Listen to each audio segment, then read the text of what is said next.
Welcome in, Chiefs Kingdom. It is finally Friday. It is the weekend, and what's even better is we get to see our Kansas City Chiefs in action tomorrow. That's right. We waited all off season for this moment, and it's finally here. I am your host, Calvin Silvers. Welcome into Chiefs Latest. If you're listening on YouTube, we appreciate it. Go ahead, hit that subscribe button, and make sure you turn on those notifications. We have daily videos. That's right, daily videos Monday through Friday here at Chiefs Latest.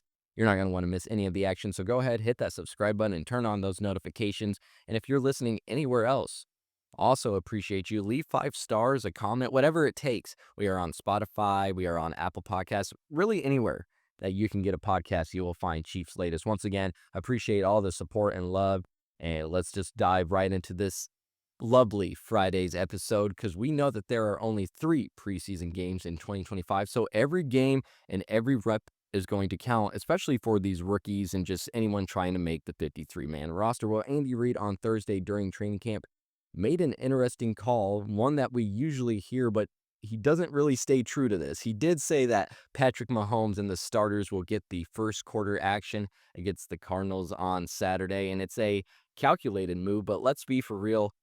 Mahomes will probably only play one drive, and if that drive stalls out early, he might get 2 drives. But I don't see Mahomes and the starters really going past 2 drives, especially if the offense scores in that second drive. If they score on the first drive, we might not even see Mahomes for a second drive. But last year, even, we saw in the loss to the Jags in the first preseason game that they pulled the starters right away, including Kingsley Suamataia, who probably didn't need more reps now that we've seen his product, but he was just yanked, and the starters were just yanked after 4 plays. So that might just prioritize that Reid is putting health over any kind of reps right now. But when we look at Suamataia and how that went last year, what about Josh Simmons?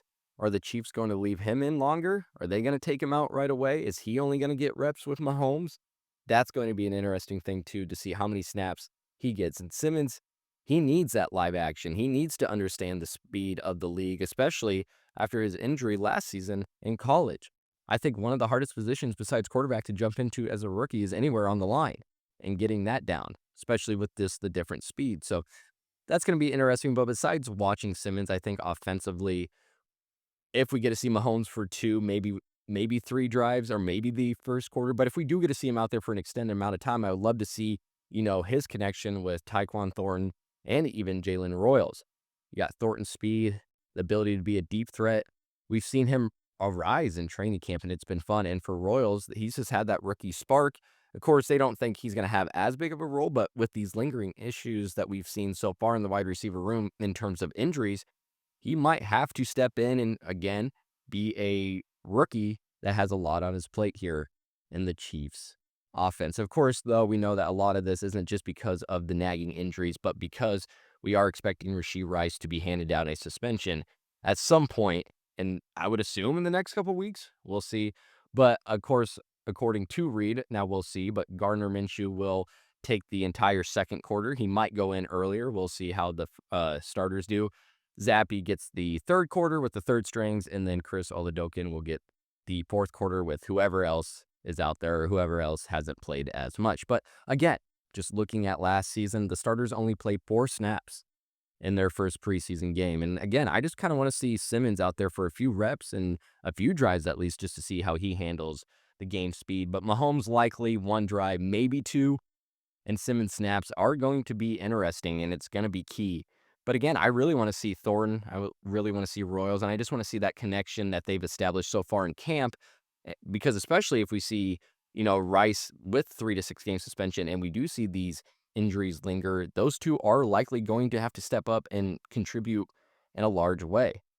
So just seeing how they perform in this preseason game will be interesting, but not everyone is going to get a shot, and that is because of injuries, and the toll is hitting hard right now for the Chiefs. We got through the first week seemingly injury free, and then it's just tallied and tallied and tallied on. Of course, as I mentioned, we have Hollywood Brown. He's not going to be playing. We have Rashee Rice and his groin injury. It's just precautionary, but they're keeping him off the field. And this really stings, especially for Rice, because he needs every rep that he can get with Mahomes in a game-like setting. Of course, they're getting these reps in training camp, but in a game-like setting, you want to get these reps now, especially if he's going to be suspended, 3 to 6 games. And then you brought Brown back for a redemption shot. So just the fact that he's not even out there to get that redemption right now also stinks. And not only that, we had Brashard Smith, who's been really highlighting camp right now, especially with that, wide receiver, running back hybrid skill set that he has. But he got hurt too. So his status for Saturday is also in doubt. And he's fighting with Elijah Mitchell right now in the backfield. And that running back room is a little crowded right now. So just the fact that Smith is being held out, that kind of hurts as well. But the injury woes don't even stop there. You have, undrafted free agent defensive tackle Fabian Levitt. He tweaked his ankle on Thursday, so he's fighting Jerry Tillery for a rotational spot right now behind Chris Jones and Mike Pennell. So there's that whole ordeal. He's in a, spot to get a position, and now he's hurt. So that could hurt his roster chances. So again, only 3 preseason games this year.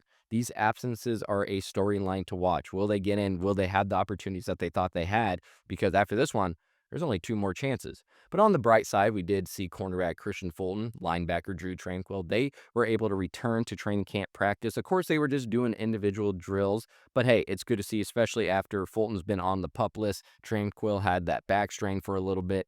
But of course, neither are going to suit up on Saturday either. So Brown, Rice, Smith, Lovett, those are some of the big injuries. We're not going to see them. We're not going to see Fulton. We're not going to see Tranquil. They are limited right now. But again, a lot of those, it hurts chemistry, and it sucks to not see them out there. But there are some that are just trying to make the 53-man roster, and this is now giving opportunities for others to seize the moment again in this thin preseason slate. But of course, why we are complaining about our injuries, it could be a lot worse. Like our lovely friends in the AFC West. I use friends lightly there, of course, but the LA Chargers, they took a big hit ahead of the 2025 season on Thursday, as well as their star left tackle, Rashawn Slater. Yeah, you don't wish any injury on anyone, even on rivals. He was carted off with a torn patellar tendon. Yeah, it sucks. And this just comes weeks after he signed that $114 million extension. So he's out for the year. And while that sucks, KC's defensive line right now, they're licking their chops. They're feeling good for this week 1 matchup right now because Slater was Justin Herbert's blindside anchor, and the Chargers just kept bragging about their elite tackle duo.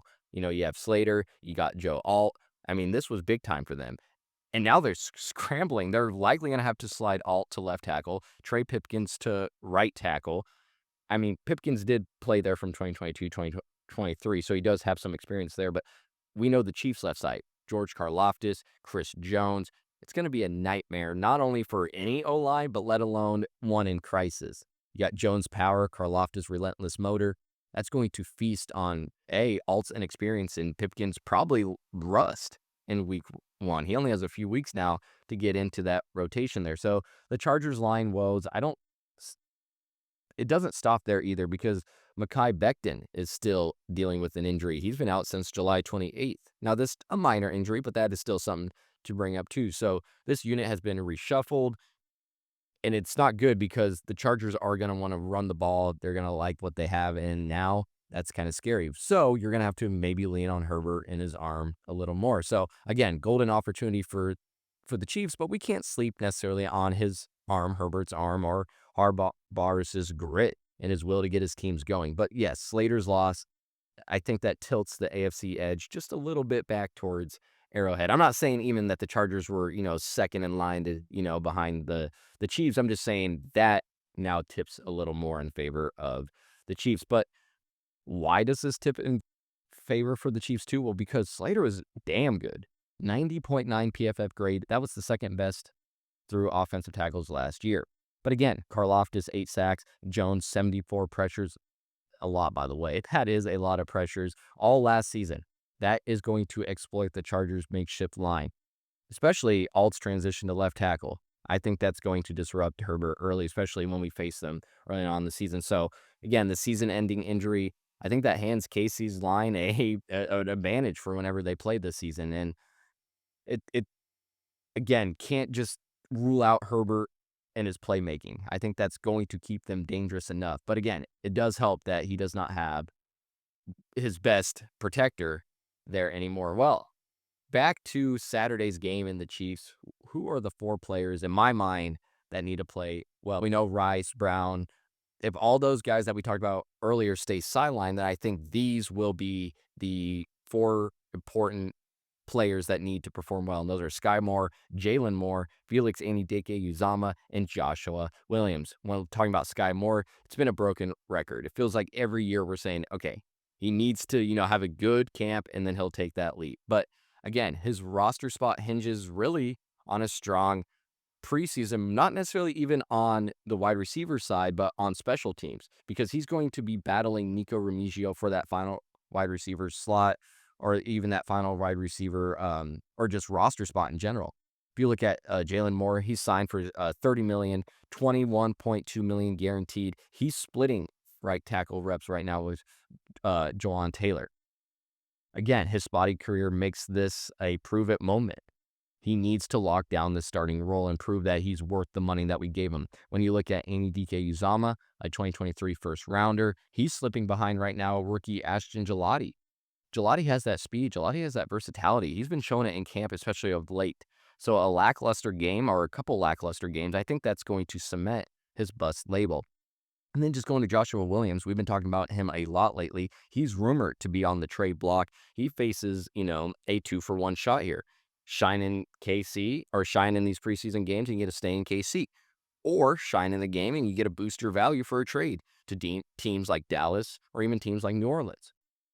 Again, Moore has underwhelmed since being drafted in the second round back in 2022. Just 494 receiving yards in 36 games. He's had 43 receptions and 1 touchdown in 3 seasons. He managed only 6 games in 2024 due to injury and did not record a catch in those appearances. When looking at Jalen Moore, he only started 12 games over 55 appearances, finally earning a consistent starting stretch of 5 games last season.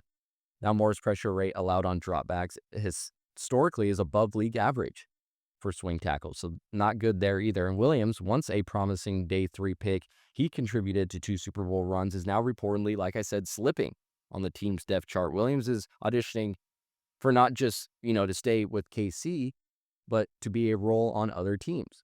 So Sky Moore, Jalen Moore, Anudike-Uzama, and Williams, I think, face make or break it moments Saturday, or at least those are the 4 that I think face the biggest, make it or break it moments, because these roster spots, only 3 preseason games, trade values, it's all on the line here. And it's going to be fun to watch. And of course, these 4 are my biggest if the people that we talked about earlier in the episode stay out, like Brashard Smith.